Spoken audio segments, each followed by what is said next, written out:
everyone आज चाहिँ म तपाईहरुलाई मेरो किचन गार्डनमा लान्छु आउनुहोस् त मेरो हैन यहाँ चाहिँ छ मेरो सिमी यहाँनिर छ रमभेडा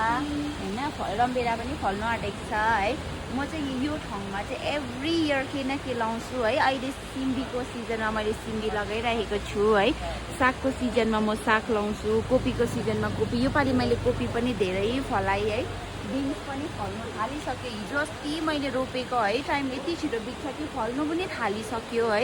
एकमा चाहिँ के राम्रो हुन्छ भने जति पनि मेरो घरमा बायोडिग्रेडेबल वेस्ट निक्लिन्छ त्यो चाहिँ डल्लै म यहाँ यसरी हालिदिन्छु यसरी हैन मल यहीँ भइहाल्छ है हामीले घरिघरि मल पनि ल्याउनु जरुरी छैन है